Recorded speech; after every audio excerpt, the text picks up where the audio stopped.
नमस्कार, स्वागत है आपका सिटी न्यूज में। मैं कोमल आनंद आपको तमाम खबरों से करवाऊंगी रूबरू। खबरों की ओर बढ़ने से पहले आइए एक नजर डालते हैं आज की सुर्खियों पे। गंगा स्नान को लेकर बूढ़ी गंडक नदी में सूतक लगने से पहले ही लोगों ने लगाई आस्था की डुबकी। ब्रह्मा कुमारी ईश्वरीय विश्वविद्यालय द्वारा शहर के लोगों को सिखाई जाएगी यातायात के नियम। और 4 वर्षीय बच्ची की मौत मामले में गिरफ्तार महिला को भेजा गया जेल। ये थी आज की सुर्खियां। अब खबरें विस्तार से। कार्तिक पूर्णिमा पर बूढ़ी गंडक पर सूतक लगने से पहले ही हजारों लोगों ने गंगा में डुबकी लगाई। हिंदू धर्म में कार्तिक पूर्णिमा पर्व का विशेष महत्व है। इस दिन भगवान विष्णु की विशेष पूजा अर्चना की जाती है। मान्यता है कि इस दिन भगवान विष्णु की पूजा करने से भक्तों के सभी दुख दर्द दूर हो जाते हैं और उनके जीवन में सदैव खुशियां बनी रहती है। कार्तिक पूर्णिमा के दिन विशेष रूप से कार्तिक स्नान किया जाता है। मां गंगा के तट पर लाखों की संख्या में श्रद्धालु कार्तिक स्नान के लिए आते हैं। हिंदू धर्म में इस स्नान का विशेष महत्व है।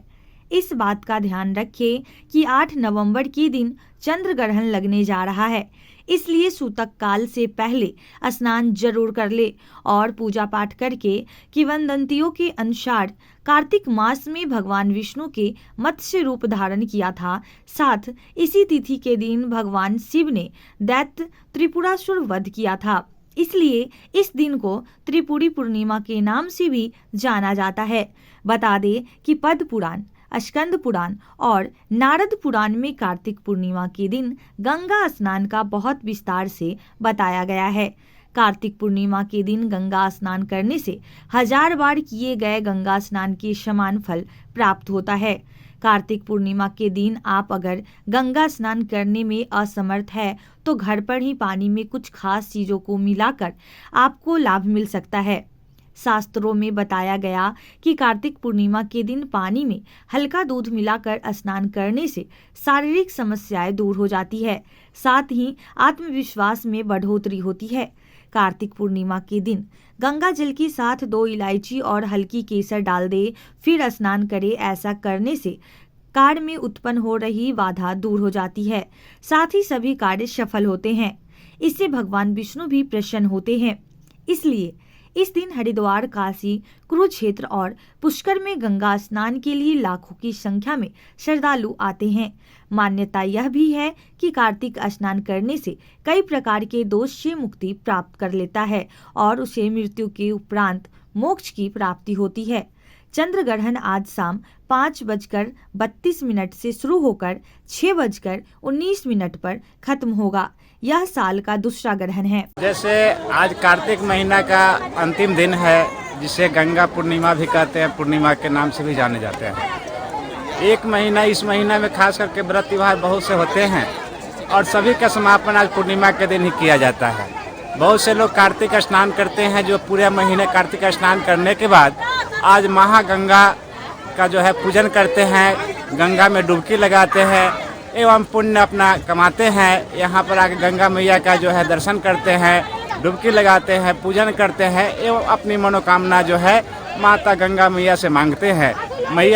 गंगा मैया जो है सभी पापों को क्षय करती हैं, बच्चों को दीर्घायु बनाती है एवं सभी भक्तों की जो है मनोकामना पूर्ण करती हैं। सड़क सुरक्षा को लेकर ब्रह्मा कुमारी ईश्वरीय विश्वविद्यालय के द्वारा लोगों को यातायात के नियम को समझाने के लिए सड़क पर यमराज को उतारा। हम हैं यम।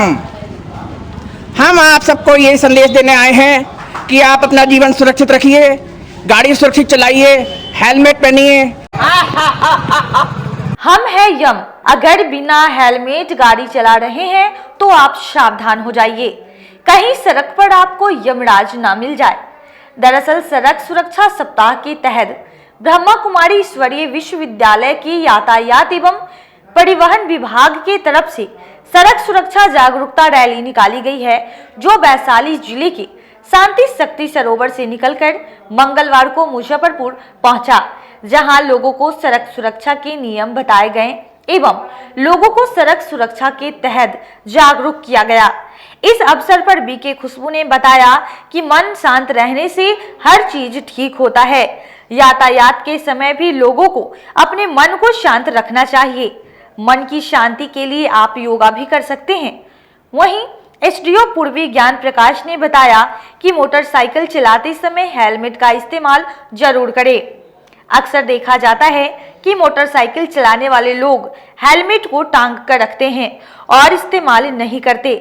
हेलमेट दुर्घटना से बचाती है, वहीं मोटर व्हीकल नियम का पालन करें। सड़क सुरक्षा सप्ताह के लिए इस बार जागरूकता अभियान के लिए ब्रह्म कुमारी की तरफ से निकाला गया है, जो बहुत प्रशंसनीय वर्क है। जैसे आप लोगों को मालूम होगा कि प्रत्येक साल सड़क हादसा में जान जाने वाली संख्या बहुत अधिक है, अभी भी कम्परेटिव। उसका प्रमुख कारण है कि हेलमेट का यूज नहीं करना है। जनरल लोग क्या करते हैं कि हेलमेट गाड़ी में रखेंगे लेकिन गाड़ी में लटका के चलेंगे, उसका यूज नहीं करेंगे। इसीलिए जागरूकता के तहत हम लोग कर रहे हैं और यह समस्तीपुर तक जाएगी। इसी तरह ऑल ओवर इंडिया में इन लोग का जो प्रोग्राम है वो बहुत प्रशंसनीय है। सभी लोगों से अपील है कि जो हम लोग का मोटर व्हीकल एक्ट के अनुसार जो पालन करना है, तो जो ड्राइविंग कर रहे हैं वो और उनके जो पीछे बैठे हैं वो भी, दोनों आदमी हेलमेट का यूज करें कि कोई भी अगर दुर्घटना होती है तो उन लोग को सेफ होकर हम लोग को बचा सकें। ये ब्रह्म कुमारी के संस्था की तरफ से निकाली गई है, उनके ट्रांसपोर्ट प्रभाग के थ्रू। तो इसका उद्देश्य ये है कि लोगों को जागरूक करें, रोड सेफ्टी रूल्स फॉलो करें।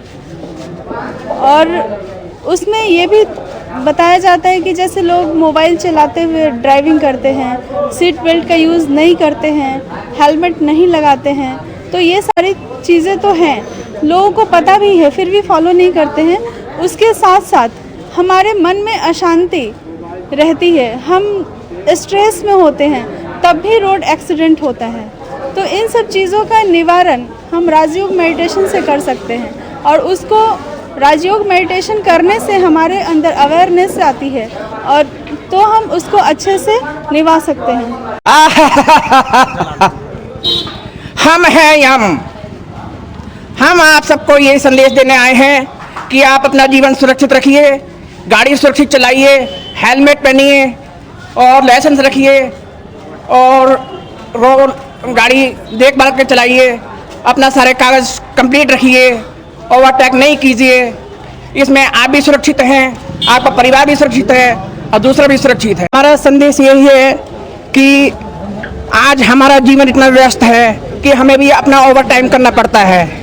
हम अपने बीवी बच्चे का ख्याल भी नहीं रखते हैं और यही सब जनता को संदेश देने के लिए आए हैं कि आप गाड़ी सुरक्षित चलाइए, अपना जीवन भी सुरक्षित रखिए और दूसरे का जीवन भी सुरक्षित रखिए, तो हमें भी सुकून मिलेगा, हम भी सुकून से जीवन जी सकते हैं। यमराज के वेश में आए हैं। यमराज के वेश में आए हैं। तो कैसे समझा रहे हैं लोगों को? यही जनता को संदेश दे रहे हैं कि गाड़ी सुरक्षित चलाइए, अपनी भी सुरक्षा रखिए और दूसरों की भी सुरक्षा रखिए और हमें भी चैन से रहने दीजिए, वरना हमें भी इतना ओवर टाइम करना पड़ता है कि हम अपने लिए भी समय नहीं निकाल सकते हैं, अपने भी फैमिली के लिए भी समय नहीं निकालते हैं, इतना बिजी रहते हैं, ओवर टाइम करना पड़ता है। औराई थाना क्षेत्र की भैरव स्थान में सोमवार की देर शाम डंपर की चपेट में आने से बाइक सवार की दर्दनाक मौत हो गई। आक्रोशित लोगों ने हंगामा किया। जिले के औराई थाना क्षेत्र स्थित भैरव स्थान मंदिर गेट के सामने देर रात मिट्टी लोड डंपर की चपेट में आने से बाइक सवार बवन गामा गांव निवासी अबोध शाह की दर्दनाक मौत हो गई, जबकि दूसरा गंभीर रूप से घायल हो गया।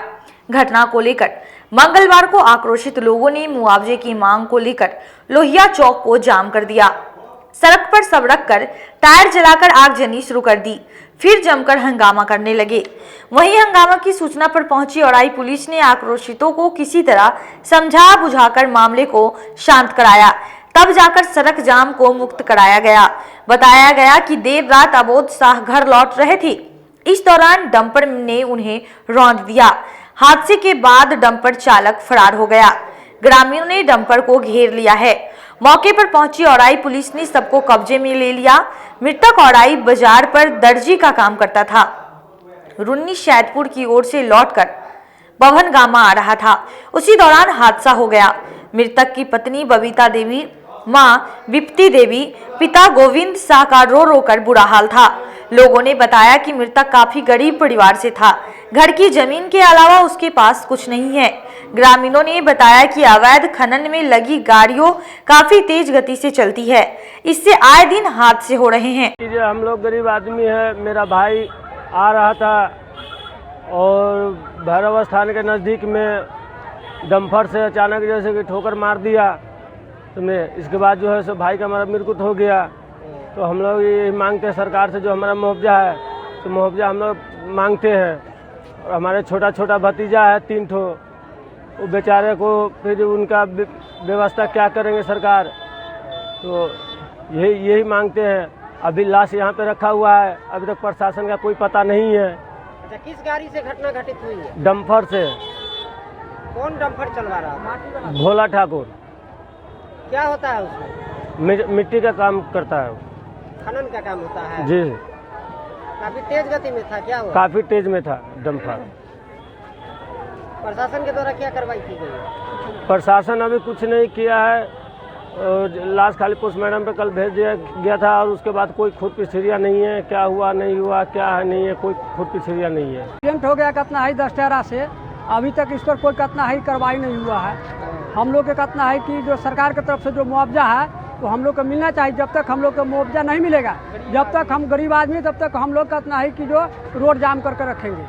अभी तक कैसे घटना घटित हुई थी? उधर से आने में मोटरसाइकिल से आ रहा था 2 आदमी, और आमने सामने टकराने से 5 फीट के कितना नीचे कितना गिर गए, मार करके चला गया। क्या मांग करते हैं? हम लोग जो सरकार के कितना है जो राशि मिल रहा है वो सरकार के से राशि मिलना चाहिए। अच्छा, किस गाड़ी से घटना घटित हुई है? वो खनन विभाग के गाड़ी से हुई है, जो माटी कटने डंपर से हुआ। उप मुख्यमंत्री तेजस्वी यादव के जन्मदिन के पूर्व संध्या पर राजद कार्यकर्ताओं ने केक काटकर जश्न मनाया। उप मुख्यमंत्री तेजस्वी यादव के जन्मदिन के पूर्व संध्या पर मंगलवार को जिला परिषद मार्केट स्थित जिला राजद कार्यालय में राजद नेताओं ने जिलाध्यक्ष रमेश गुप्ता के नेतृत्व में तेजस्वी यादव के सुदीर्घ जीवन की कामना करते हुए कार्यकर्ताओं एक दूसरे को मिठाई खिलाकर अपनी खुशी जताई। इस दौरान जिलाध्यक्ष ने कहा कि मुख्यमंत्री नीतीश कुमार और उप मुख्यमंत्री तेजस्वी यादव के नेतृत्व में बिहार में लगातार विकास का कार्य हो रहा है। युवाओं को लगातार रोजगार के अवसर भी प्राप्त हो रहे हैं। ऐसे युवा के नेतृत्व में बिहार एक अलग पहचान बनाने में लगी है। बिहार के उप मुख्यमंत्री नौजवानों के दिल की धड़कन और बेरोजगार को रोजगार देने वाले आदरणीय तेजस्वी यादव जी का कल जन्मदिन है। इनके जन्मदिन के पूर्व संध्या पर आज पार्टी कार्यालय में हम लोगों ने लड्डू बांटकर अपनी खुशी का इजहार करने का काम हम लोगों ने किया है। जो देश के भविष्य हैं, देश के नौजवान, चाहे और बेरोजगार, चाहे वो किसान, चाहे वो जो लोग भी हैं, तमाम लोग तेजस्वी यादव की तरफ निगाह करके देख रहे हैं। तो आज उन्हीं का जन्मदिन कल है। उसी के पूर्व संध्या पर आज हम लोगों ने पार्टी कार्यालय में हमारे जो भी कार्यकर्ता साथी यहाँ पर उपस्थित थे उनके बीच हम लोगों ने लड्डू बांटकर खुशी का इजहार हम लोग किया है। आरा में हुए स्वर्ण व्यवसायी की हत्या को लेकर शहर के स्वर्ण व्यवसायी अपनी सुरक्षा के लिए निजी गार्ड को रख रहे हैं।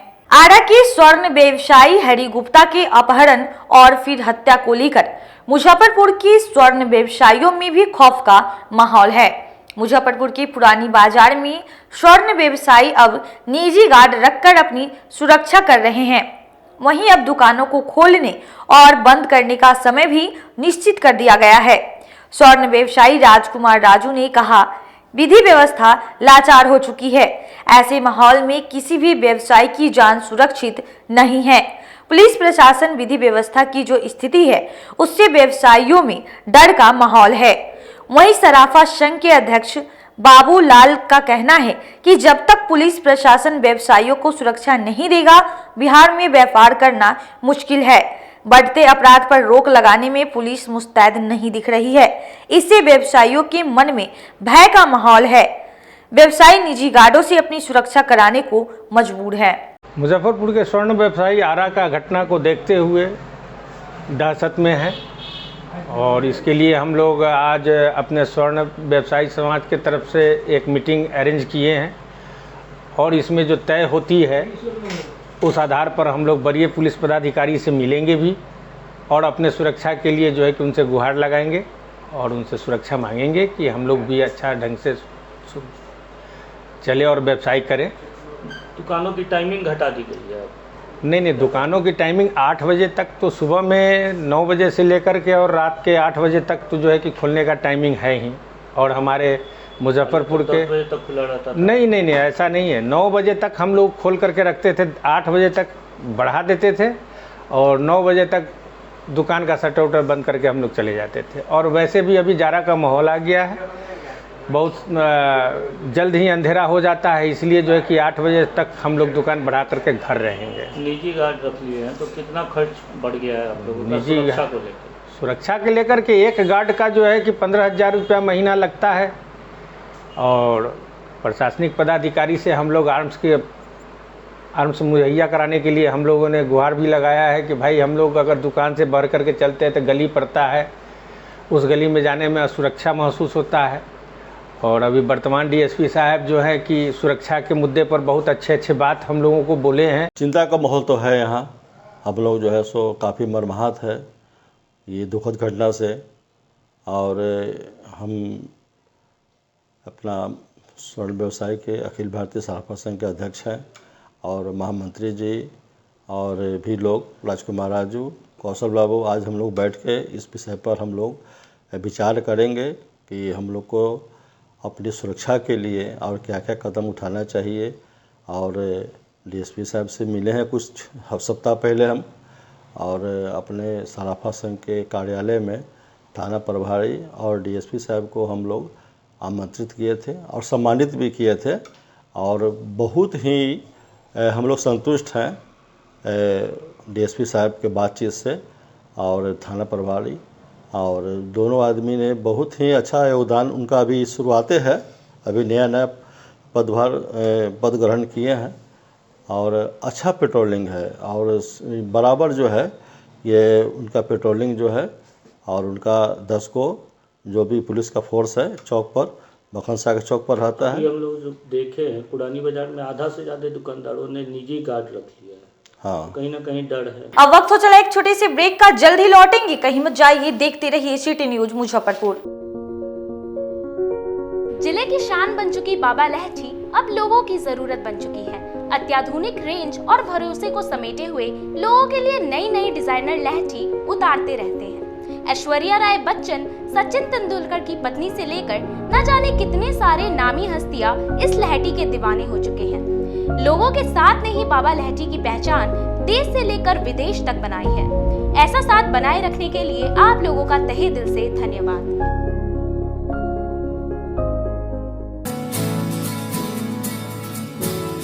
कहते हैं कि मंजिल उन्हीं को मिलती है जिनके सपनों में जान होती है। पंखों से कुछ नहीं होता, हौसलों से उड़ान होती है। तो अगर आप में भी है जज्बा कुछ कर दिखाने का, अगर आपके अंदर भी है एक जीनियस, अगर आप भी छूना चाहते हैं आसमान की ऊंचाइयों को, क्रैक करना चाहते हैं IIT JEE, AIIMS, NEET, NTSC, KVPY या फिर ओलंपियाड, तो आपके हौसलों को उड़ान देने के लिए है जीनियस क्लासेस। जी हाँ, सही सुना आपने, genius classes for IIT JEE, AIIMS, NEET, NTSC, KVPY, olympiad for 8th, 9th, 10th, 11th, 12th and target. अपने बेहतरीन सक्सेस रिकॉर्ड के साथ सफलता की नई ऊंचाइयां गढ़ रहा है जीनियस क्लासेस। तो my dear students, 8th, 9th, 10th, 11th, 12th and target के लिए नए बैचेस शुरू होने वाले हैं जीनियस क्लासेस में, जहां है separate hostel for boys and girls. जल्दी से पता नोट करें, genius classes, study centre, Pankaj market, Saraiyaganj, Muzaffarpur. अधिक जानकारी के लिए कॉल करें 7635091378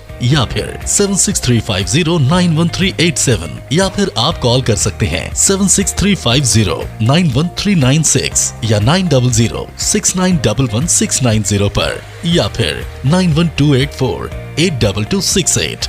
Genius Classes. For more information, visit our website www.geniusclasses.in or email us on info@geniusclasses.in.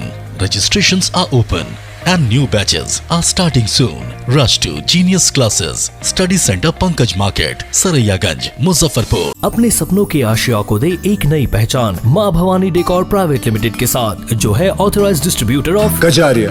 देश की मिट्टी से बनी टाइल से देश को बनाते हैं। और जहां मिलती है सभी प्रकार के Indian and imported granite, marble, sanitary एवं कोटा स्टोन का अनोखा एवं आकर्षक संग्रह। माँ भवानी डेकोर प्राइवेट लिमिटेड मतलब a complete floor solutions. New 0 mile Dadar road Muzaffarpur. Call 9934753111। आपका भरपूर प्यार और साथ मिलने के कारण ग्राहकों की सुविधा को देखते हुए नीलकमल का फैक्ट्री आउटलेट का दूसरा ब्रांच अखाड़ा घाट रोड KFC के सामने खुल गया है, जिसमें ग्राहकों को सभी प्रोडक्ट पर विशेष छूट दी जा रही है। वहीं नीलकमल का पहला branch Mithanpura Narayanpur road Vaishali management के सामने है, जो कि लगातार ग्राहकों की सेवा करता आ रहा है। उत्तर बिहार का पहला एक्सक्लूसिव शोरूम है, जहां ऑफिस फर्नीचर और होम फर्नीचर की सभी रेंज उपलब्ध है, तो एक बार सेवा करने का मौका जरूर दें। पहला ब्रांच मिठनपुरा नारायणपुर रोड और दूसरा ब्रांच अखाड़ा घाट रोड। हमारा मोबाइल नंबर है 9334900888 और 7004320580। नीलकमल का एक्सक्लूसिव शोरूम जो पहले से मिठनपुरा नारायणपुर रोड में अपोजिट वैशाली रूरल मैनेजमेंट में चला आ रहा है, वहाँ पे हमें आप लोगों का बहुत सारा प्यार मिला और इसीलिए हम लोगों ने अपना दूसरा ब्रांच सार्थक सेल्स एंड मार्केटिंग के जॉइंट वेंचर से अखाड़ा घाट रोड में KFC के सामने कृष्णा टॉकीज के बगल में सुविधा कॉम्प्लेक्स में हम लोगों ने खोला है, जो कि कंपनी का फैक्ट्री आउटलेट है, जहां नीलकमल के विस्तृत रेंज आपको 40% तक के डिस्काउंट पे मिलेंगे और मैट्रेस का भी एक विस्तृत रेंज है। और आप लोगों से निवेदन है कि एक बार आप पधारें और इस दुकान की जो सबसे अच्छी विशेषता है कि उधार चालू है, तो HDFC और बजाज के माध्यम से आपको फिनांस की भी सुविधा है। आप अपने घरों को फिर से बहुत अच्छे से सजा सकते हैं। ब्रेक के बाद फिर से आप सभी का स्वागत है। 12 नवंबर से सिकंदरपुर गौशाला के समीप मां विंध्यवासिनी नगर में 9 दिवसीय रामकथा का आयोजन किया जाएगा। सिकंदरपुर गौशाला के सामने मां विंध्यवासिनी नगर में 12 नवंबर से 9 दिवसीय श्री राम कथा का आयोजन किया जाएगा। इसको लेकर तैयारियां तेजी से चल रही। आयोजक मंडल ने बताया कि 11 नवंबर रात्रि तक तैयारियां पूरी कर ली जाएगी। श्री राम कथा में हजारों लोगों के बैठने की व्यवस्था की गई है। मंगलवार को कथा स्थल पर आयोजित प्रेस वार्ता के दौरान दीपक पौदार ने बताया कि 12 नवंबर से प्रारंभ हो रहे श्री राम कथा का शुभारंभ होगा, जो 20 नवंबर तक किया जाएगा। उन्होंने बताया कि 12 नवंबर से राम कथा दोपहर 1 बजे से संध्या 5 बजे तक चलेगी। काफी संख्या में लोग कथा सुनने के लिए पहुंचेंगे। ऐसे में कथा स्थल पर जुटने वाली भीड़ को देखते हुए 1000 लोगों के बैठने की व्यवस्था की गई है। उन्होंने बताया कि अयोध्या की साध्वी सृष्टि लता रामायणी के द्वारा सनातन संस्कृति के कल्याण के लिए, आम लोगों की भलाई के लिए और भारतीय समाज के संस्कारों के प्रसार के उद्देश्य से राम कथा की जाएगी।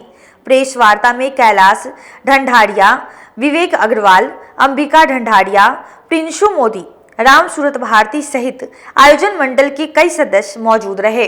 12 नवंबर से 20 नवंबर तक इस मैदान में श्री राम कथा, संगीतमय श्री राम कथा का आयोजन किया जा रहा है, जिसमें अयोध्या से साध्वी सृष्टि लता जी आ रही हैं।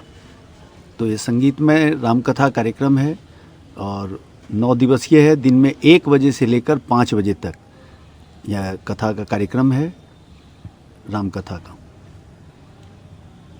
परिचय करिए। मेरा नाम दीपक पोद्दार हुआ और इस राम कथा यज्ञ समिति का मैं संयोजक हूँ। काफ़ी बरस हो गए मुजफ्फरपुर में राम कथा हुए, तो एक कुछ मित्र सब लोगों, शहर के लोगों की इच्छा हुई कि यहाँ राम कथा किया जाए।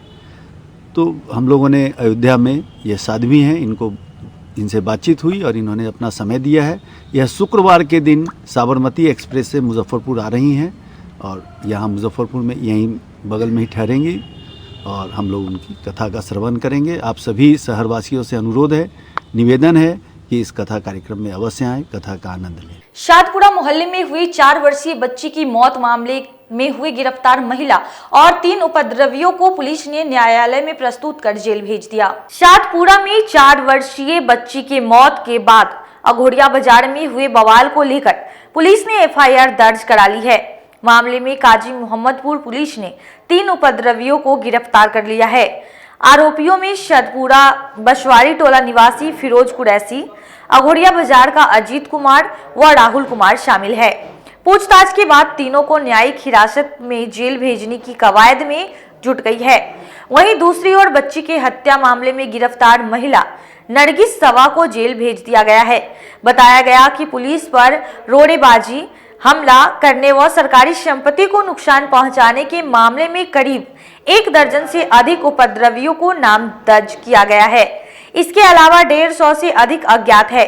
पुलिस वीडियो फुटेज व फोटोग्राफी से उपद्रवियों की पहचान में जुटी है। थानेदार दिगंबर कुमार ने बताया कि महिला को न्यायिक हिरासत में भेजा गया है, जबकि सड़क जाम कर हंगामा करते हुए पुलिस पर हमला व सरकारी गाड़ी को क्षतिग्रस्त करने के मामले में 3 युवकों को गिरफ्तार किया गया है। पूछताछ के बाद तीनों को न्यायिक हिरासत में भेज दिया गया है। अन्य आरोपियों की गिरफ्तारी के लिए छापेमारी की जा रही है। हम लोग प्रोग्राम करते हैं। कौन चीज़ का? डीजे का? हाँ, डीजे। तुम क्या करते हो जी? हम भैया बैटरी वाला गाड़ी चलाते हैं। तू? मटन का दुकान मुसरी बोलो के रहुआ है। बताइए। बच्ची मामले में एक महिला नरगिस सबा जो जकरिया कॉलोनी में रहती हैं वर्तमान में, उनको सीसीटीवी फुटेज के आधार पे और वादनी के बयान पे उस महिला को गिरफ्तार कर न्यायिक हिरासत में भेजा जा रहा है। और जो अन्य उपद्रविक घटना को गलत रूप देने के लिए जो भी घटना का अंजाम दिए हैं, उन सभी को सीसीटीवी फुटेज के आधार पे चिन्हित कर अभी 3 को जवान को गिरफ्तार कर उनको भी न्यायिक हिरासत में भेजा जा रहा है। और आगे सीसीटीवी फुटेज को देखते हुए आगे की कार्रवाई की जाएगी। कितने अज्ञात पर केस है? लगभग 150 से 200 अज्ञात पे केस किया गया है। नेम्ड अभी लगभग 1 दर्जन के लोग हैं। फुटेज के आधार पर गिरफ्तारी हो गई लोग? जी, सीसीटीवी फुटेज के आधार पे गिरफ्तारी किया गया है और आगे भी इसमें उसको सत्यापन करते हुए अज्ञात है उसको गिरफ्तार कर आगे की कार्रवाई की जाएगी। मौसम में तेजी से उतार चढ़ाव का असर जिले में छोटे बच्चों पर दिख रहा है। सैकड़ों बच्चे प्रत्येक दिन मौसमी बीमारी की चपेट में आ रहे हैं। 12 वर्षों के बाद नवंबर महीने में दिन का तापमान 31 डिग्री के पार चल रहा है। नवंबर के पहले सप्ताह में इस साल किसी भी दिन पारा 30 के नीचे नहीं गया। तापमान में इतना अधिक उतार चढ़ाव सेहत की दृष्टि से काफी चिंताजनक है। लोग और छोटे बच्चे मौसम जनित रोगों से ग्रसित हो रहे हैं। केजरीवाल अस्पताल में रोजाना ओपीडी में 120 से 150 के बीच बच्चे आ रहे हैं। इसमें औसतन बच्चे इसी बीमारी से पीड़ित निकल रहे हैं। अस्पताल में जांच के दौरान जिन बच्चों की तबीयत अधिक खराब और निमोनिया के लक्षण है, उन्हें अस्पताल में भर्ती किया जा रहा है। आमतौर पर बच्चे घर पर नंगे पांव फर्श पर खेलते रहते हैं। इसके अलावा पानी के साथ खेलने से परहेज नहीं करते। इस वजह से सर्दी जुकाम की चपेट में आ जाते हैं। ऐसे बच्चों का अगर समय पर इलाज ना हो तो उन्हें निमोनिया होने का खतरा बना रहता है। ऐसे में बाल रोग विशेषज्ञ अभिभावकों को बच्चों की विशेष देखभाल करने की सलाह दे रहे हैं। केडीकेएम हॉस्पिटल में वर्तमान समय में करीब 100 बच्चे वार्ड में भर्ती हैं। यह सभी बच्चे सर्दी जुकाम से पीड़ित हैं। इन बच्चों के इलाज के लिए अस्पताल प्रबंधन विशेष ध्यान दे रहा है। इसे लेकर child specialist doctor Santosh Kumar ने बताया कि सर्द मौसम शुरू होते ही अस्पताल में सर्दी जुकाम से पीड़ित बच्चों की संख्या बढ़ने लगी है। उन्होंने अभिभावकों को सलाह दी है कि बच्चों को ठंडे पानी की जगह गुनगुना पानी पीने को दे और सर्द मौसम में बच्चों की देखभाल विशेष रूप से करें। बच्चों को ज़्यादातर सांस की दिक्कत हो रही है। बहुत शुरुआत खांसी सर्दी से हो रहा है और साथ में बुखार, और थोड़े दिन में देखा जा रहा है कि थोड़े घंटे 2 घंटे या 1 दिन बाद ही सांस तेज होने की शिकायत, दम फुल्ली की शिकायत हो रही है। तो ऐसी स्थिति में बच्चे को हल्का सर्दी खांसी हो तो घर पे ही मैनेज हो सकता है, लेकिन अगर दम फूलने लगे, बुखार बहुत तेज़ हो, मतलब 102 103 हो जाए, या बच्चे को कुछ चमकी से शिकायत हो, ऐसा कुछ हो, तो जल्द से जल्द अपना हॉस्पिटल में आना चाहिए और डॉक्टर के संपर्क में आना चाहिए। वैसे स्थिति में जब दम फुल्ली की शिकायत होती है तो उसमें भर्ती करना ही अच्छा रहता है। किस तरह की मरीज अभी आ रहे हैं? जी, किस तरह के मरीज ज़्यादा आ रहे हैं? बस वही ज़्यादातर बच्चे वही है, सर्दी खांसी दम फुल्ली के लेके आ रहे हैं। प्रतिदिन अभी केजरीवाल अस्पताल में कितने बच्चे आ जाते हैं? अभी तो हमारे पास 100-150 बच्चे रोज़ मतलब वो इमरजेंसी मिला के आ जाते हैं। और सरकारी क्षेत्र से ही आते हैं? जी जी, दोनों क्षेत्र से आते हैं। सजेस्ट क्या करेंगे उन्हें बचाव के लिए, क्या कुछ करना चाहिए? बचाव के लिए है कि जैसे कि अभी जो है कि तापमान में जैसे है कि दिन में बहुत गर्मी रहती है, रात में अचानक ठंड हो जाती है, तो उसमें ठंड में थोड़ा बचा के रखना है बच्चे को, है ना। और जो खाना पाना है, जो न्यूट्रिशन है, जो पोषण है, वो सही आहार देना है बच्चे को, हाइड्रेशन मेंटेन रखना है, सही टाइम पानी वानी सब मेंटेन रखना है। मौसम देखा जा रहा है बिल्कुल एकाएक फ्लक्चुएट कर रहा है, तो बच्चे को अगर गर्म कपड़े पहना रहे तो दिन में गर्मी है जी, तो बच्चा उससे चिड़चिड़ा हो जा रहा है जी, हो रहा है ज़्यादा, और मान लीजिए रात को बिल्कुल टेम्परेचर डाउन हो जा रहा है, तो उसको लेके क्या नहीं देखिए, वो न्यू बॉर्न बेबी है उनके न्यू बॉर्न बेबी है तो ज़्यादा से ज़्यादा अच्छा होता है। एक तो स्तनपान तो जरूर कराएं उसको, 6 महीना तक से कोई कराना होता है। और जैसे टेम्परेचर के हिसाब से पहनाना है, अगर गर्मी है तो उस हिसाब से कपड़ा भी उसी हिसाब से होना चाहिए। रात के टाइम में ठंड है तो थोड़ा ऊनी कपड़ा होना चाहिए, ये तो ध्यान रखना है। मरीजों का संख्या ज़्यादा बढ़ गया है। जी जी बिल्कुल, अभी तो काफ़ी ज़्यादा जरूरी है। आने वाले समय में जैसे शीतलहर शुरू होगा तो उस समय और संख्या बढ़ेगी? जी, अभी आने वाले समय में मेनली ये ज़्यादा होता है जब टेम्परेचर चेंज होता है, गर्मी से ठंड की तरफ हम जाते हैं या ठंड से गर्मी की तरफ जाते हैं, उस स्थिति में ज़्यादा बच्चे आते हैं। और लीवर, किडनी और फैट से संबंधित बीमारियों के लिए लोगों को निजी अस्पताल में जाने की जरूरत नहीं है, क्योंकि सदर अस्पताल में ऑटोमेटिक मशीन जांच के लिए लगाई गई है। मुजफ्फरपुर जिले के लोगों को लीवर, किडनी और फैट से संबंधित अन्य बीमारी की जांच के लिए अब दूसरे शहर नहीं जाना पड़ेगा, क्योंकि सदर अस्पताल परिसर में लीवर, किडनी और फैट से संबंधित अन्य बीमारियों की जांच के लिए करीब 10 लाख रुपए की कीमत वाली fully automatic biochemistry analyser machine लगाई गई है। इसमें एक साथ 50 सैंपल की जांच के लिए लगाए जा सकेंगे और मरीज को उनके परिजनों का बहुमूल्य समय की बचत होगी। मरीजों की मुख्य जांच जैसे लीवर संबंधित सभी जांच, LFT, किडनी की जांच, RFT, total lipid profile, cholesterol की जांच, CRP, बच्चों की इन्फेक्शन की जांच, फास्टिंग और BP, डायबिटीज आदि की जांच। एलिटेक ग्रुप का है, एलिटेक ग्रुप का इसमें जो प्रो एम है, इसमें मैक्सिमम है जो आपको 50 टेस्ट लग सकता है। और ये इसमें हाँ, एक बार में हम 50 टेस्ट रन करेंगे, 2.5 से 3 घंटा आपका टेस्ट में पूरा लगेगा। और उसमें जो टेस्ट होगा, किडनी फंक्शन टेस्ट होगा, लीवर फंक्शन टेस्ट होगा, लिपिड प्रोफाइल होगा, और CRP होगा, एसो टाइटर होगा, R फैक्टर होगा, और HbA1c होगा, माइलेज होगा, लाइपेज होगा, और आपको शुगर होगा। इतने सारे टेस्ट होंगे इसमें। ये कितने समय में रिपोर्ट मिल जाता होगा इसमें? अगर एक टेस्ट का अगर रहे LFT, तो सिर्फ LFT रहे तो आपको 15 से 20 मिनट में हो जाएगी पूरा टेस्ट एक पेशेंट का। उसी बेसिस पे अगर एक पेशेंट का लगेगा, लेकिन वो 50 को टेस्ट है तो इसका मतलब इसमें एक क्यूवेट होती है, एक क्यूवेट है, इस क्यूवेट में एक बार में 52 टेस्ट है।